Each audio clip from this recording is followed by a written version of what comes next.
సార్వత్రిక ఎన్నికల్లో జనసేనదే విజయమని నెల్లూరు జిల్లా సర్వేపల్లి జనసేన అభ్యర్థిని హైమావతి ధీమా వ్యక్తం చేశారు. పార్టీ మేనిఫెస్టోను ఓటర్లు విశ్వసిస్తున్నారని, ఎన్నికల ప్రచారంలో ప్రజలు తమకు బ్రహ్మరథం పడుతున్నారని తెలిపారు. ఎన్నికల ప్రచారంలో దూసుకెళ్తున్న హైమావతితో మా ప్రతినిధి JG Ram face to face. Nellore జిల్లా సర్వేపల్లి నియోజకవర్గానికి జనసేన అభ్యర్థిగా కూడా సుంకర హేమలతను నియమించడం జరిగింది. అంటే అధిష్టానం నిర్ణయించిన తర్వాత కూడా తమ యొక్క ఎన్నికల ప్రచారాన్ని కూడా సర్వేపల్లిలో కూడా సులువు చేసినటువంటి పరిస్థితి కనపడుతుంది. అంటే ఎన్నికల ప్రచారం ఏ విధంగా జరిగింది, అక్కడ ఉన్నటువంటి ప్రజలతో హేమలత ఏ విధంగా కూడా మమేకమైన పరిస్థితి కనపడుతుందో మేడం నడుకు అడిగి తెలుసుకునేటువంటి ప్రయత్నం కూడా మనం చేద్దాం. మేడం చెప్పండి, జనసేన అధిష్టానం మీ యొక్క సేవలను గుర్తించి జనసేనకు మొదటి నుంచి కూడా మీరు చేస్తున్నటువంటి సేవలు విస్తృతంగా ఉన్నటువంటి ఆ యొక్క అంశాన్ని దృష్టిలో కూడా ఉంచుకొని సర్వేపల్లి నియోజకవర్గానికి మీకు టికెట్ ఇవ్వడం జరిగింది. అంటే ఇప్పుడు ఈ ప్రచారం ఏ విధంగా జరగబోతుంది, అక్కడ ఉన్నటువంటి ప్రజలు ఏ విధంగా మిమ్మల్ని ఆదరిస్తున్నారు మేడం? ప్రజలందరూ చాలా బాగా ఆదరిస్తున్నారండి. మంచి ప్రభుత్వం కావాలని, మంచి పాలన కావాలని, పవన్ రావాలి, పాలన మారాలి అని ప్రజలందరూ కోరుకుంటున్నారు.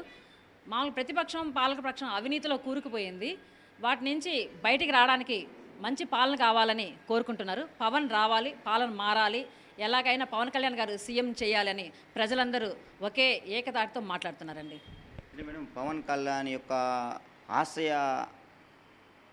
ఆశయాలకు అనుగుణంగా కూడా, అంటే మొదటి నుంచి కూడా పార్టీ పెట్టినప్పటి నుంచి ప్రభుత్వ వ్యతిరేక విధానాలకు కూడా ఈ యొక్క పవన్ కళ్యాణ్ గారు చమరగీతం పాడేటువంటి పరిస్థితి కనపడుతుంది. అంటే మీరు ఇప్పుడు నిలబడినటువంటి ఈ యొక్క నియోజకవర్గంలో కూడా ఆ ప్రజా వ్యతిరేక విధానాలకి పోరాడేటువంటి ఆస్కారం ఏమైనా ఉందంటారా?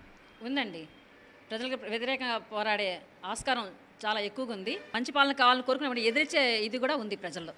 జనసేన పార్టీ ఆయన మేనిఫెస్టోని ప్రజల్లోకి తీసుకెళ్తున్నాము.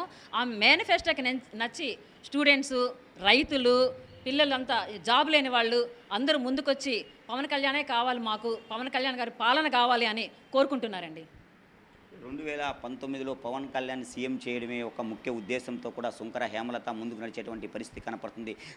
నెల్లూరు జిల్లా సర్వేపల్లి నియోజకవర్గంలో కూడా తన యొక్క శక్తి సామర్థ్యాలన్నీ కూడా ఓర్చి అక్కడ ఉన్నటువంటి ప్రజలందరినీ కూడా మమేకం చేసుకొని ఆ యొక్క ఓటర్లకు ఉన్నటువంటి సమస్యలను కూడా పూర్తి స్థాయిలో కూడా మాఫీ చేసి వారి యొక్క గుండెల్లో కూడా మొత్తం కూడా వాళ్ళ యొక్క గుండెలను కూడా ఉండి వారి యొక్క సమస్యలను పూర్తి స్థాయిలో కూడా పూర్తి చేస్తాను. అదేవిధంగా రానున్నటువంటి 2019 సార్వత్రిక ఎన్నికల్లో కూడా తాను అత్యధిక ఓట్ల మెజార్టీతో కూడా గెలిచి పవన్ కళ్యాణ్ గారికి కూడా తన యొక్క టికెట్ను కూడా బహుమతిగా ఇస్తాననేటువంటిది సుంకర హేమలత చెప్పేటువంటి పరిస్థితి కనపడుతుంది. కెమెరామెన్ భరత్తో జేజీరామ్, 99 TV, Nellore district. For more updates please subscribe 99 TV Telugu.